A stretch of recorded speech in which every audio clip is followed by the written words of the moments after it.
Hello, it's Maggie the Cheshire Crafter here.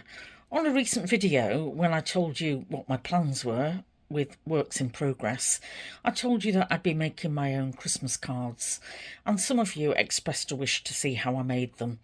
So for this year, I've ordered 2 cutting dies that have arrived today, and I'm going to show you them in detail on how they cut using my Sizzix machine, and then I'll show you what they look like in made-up cards to give you some card ideas.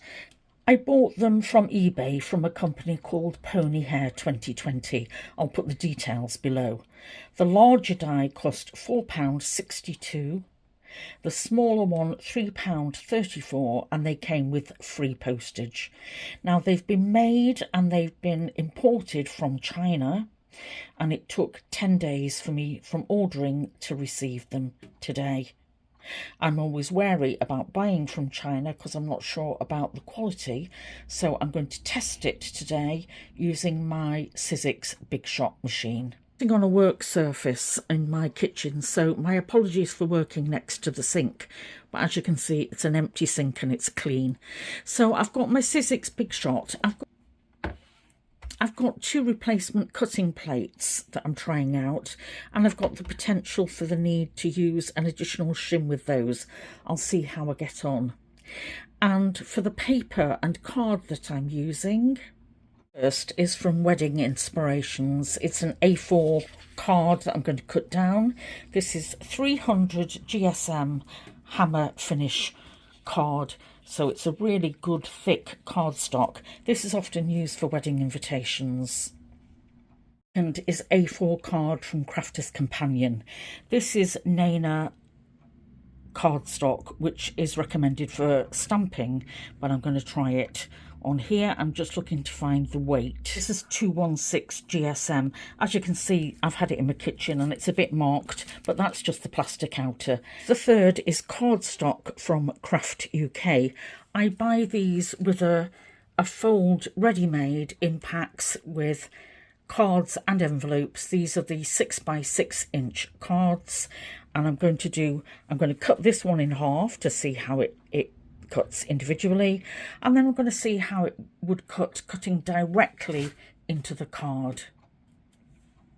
Experiment with this die first, and you can see how easily that would fit on a 6x6 card front. There are 6 pieces in this die set and it comes apart very easily, but I will make you aware there are some very sharp pieces, so I don't think it's ideal to use with children at this stage. And I'm going to make sure that I put those very sharp edges straight into my sharps bin, also known as an old Ovaltine container. Placing your dies, place them centrally. And remember that when you're cutting away paper and card, that you need to leave sufficient edge for the card to stand up.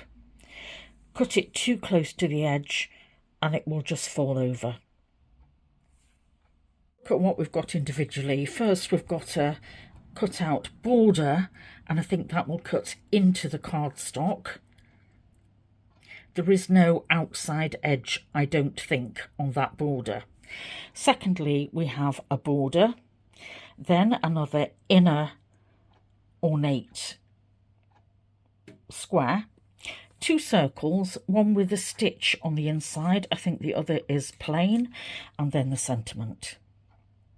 See, I've used low-tack tape just to hold those dies down. The first thing I'll say, though, is once you remove those spaces, it is actually very difficult to get an even edge. Can you see here? I've now not got an even edge here. I might try the second, so the snow globe, I might try cutting it first without taking those spaces out.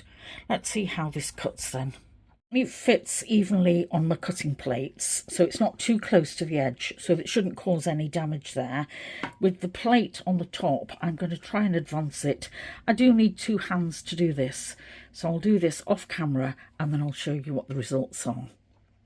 An additional shim, and to do that I'm going to use, well, your shim goes completely edge to edge and it should go beneath the 2 cutting plates, and just secure it in place so it doesn't move. with a piece of purple tape, then your card, then your top plate, and then we'll try again. It's passing it through now twice through the shim.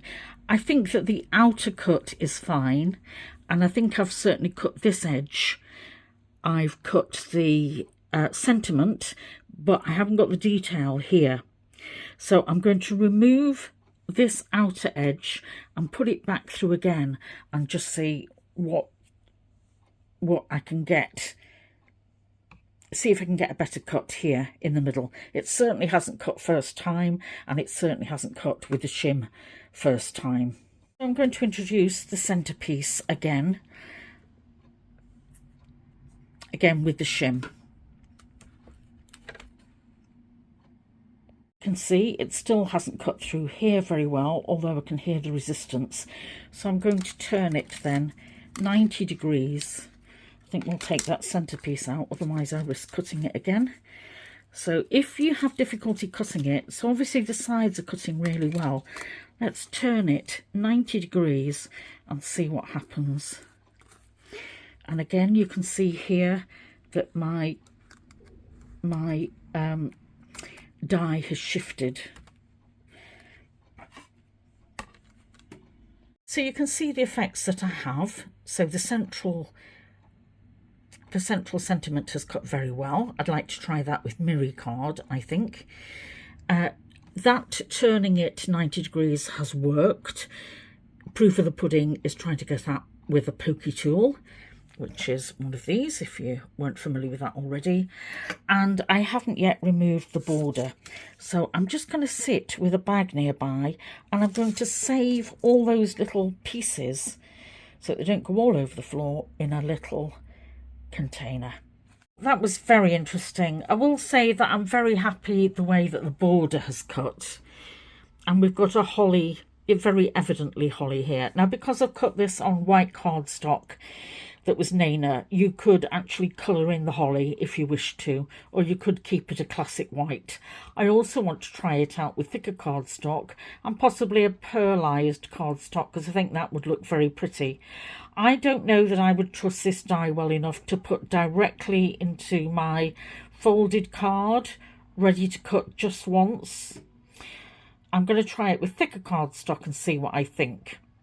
The waist isn't worth keeping. The shapes are purely abstract, so they're not worth keeping for a shaker card because they don't really mean anything. Now, the sentiment has cut out well. This, again, I think is, well, it could be negative space if you would like, but I think that's waste. And interestingly, the stitching has cut out on the outside from this cutting edge, so that was impressive. Now, this smaller one I've had no end of problem with. As you can see, I put it through a few times and it still hasn't cut effectively here. If I really pushed at it here, I'd end up ripping the card. What was interesting though, I hadn't realised that there was some stitching detail on it, which I actually like. Would I trust that to put directly on a card and cut it? No. So I tried it again, and this time I put an additional card, the same thickness of card, on it as a shim, and it's come out better, I think. I'm not convinced that you can see all the stitch detail, but let me get rid of that and I'll see what it actually looks like now. Well, that has cut out with some difficulty. It actually looks very pretty. And if you were to put a border over the top, you'd create a shadow effect as well. So let me see what that will look like if I cut it directly into a 4-inch cardon envelope. This is from Craft UK. I'm going to fold it and see how it works on that card directly. Got the shim right, it has cut well. I'm happy with that. I'll show you at the end what the finished cards look like. Cement cuts Miri card and pearlised cardstock very well, and it's very easy to get out of the cutting die. I like that. Both the borders and the inner have cut beautifully in pearlised cardstock. And don't forget that you can put that very plain white against a colour to show up, and you can see how well the stitching shows up here, so I'm very pleased with that. In my opinion, it was easier to cut a better quality cardstock. This is on the hammer card, and I'm really happy with the effect that I've got there. It came out of the die easily too. From all that I've learnt with the first die, I'm trying with the snow globe, and I'm testing it first of all on the better quality hammer cardstock, and you'll notice that I haven't separated the dies. So let's see what happens when I test it all together. Seems to have cut okay. I think the answer is use whatever shim you need and turn your die 90 degrees, put it through again to get a really good cut. Right, let me see what this looks like when I take it apart. I am more impressed with the snow globe. This is with white hammer cardstock, and look, you can even see the paths. There's an indentation there, but it doesn't cut through. There's a tiny bit of snow there. And on the thinner cardstock, I've cut this directly out of a card, and you can see that you get the shape of the snow globe cut out. And I'm also going to point out to you here that if you keep these small pieces, they will look like snow. You get a couple of flourishes as well. And from this bottom piece, keep the snowflake. Just keep them safe separately. This paper pad is from a selection and is great for backgrounds, night sky. Secured that paper on the inside with double-sided tape. On the front, I've retained some of the sky and particularly the stars. To give it a 3D effect, I've just added some double-sided adhesive foam.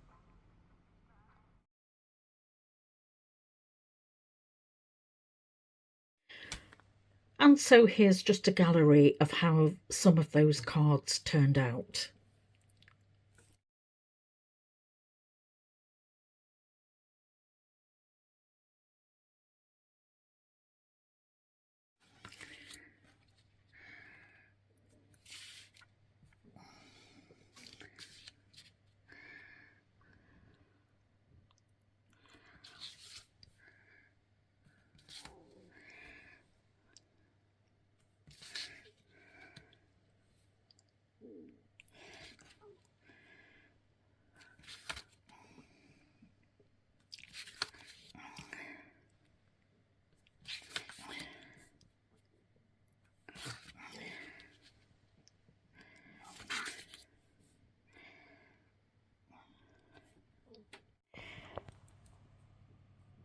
This is Maggie, the Cheshire Crafter. Come back and join me again soon, won't you? I've made lots more cards. I'm going to upload a second video to show you those. Come back and watch that. Thanks for watching this one. See you soon. Bye. Don't forget to like and subscribe so you don't miss anything. Ta-da!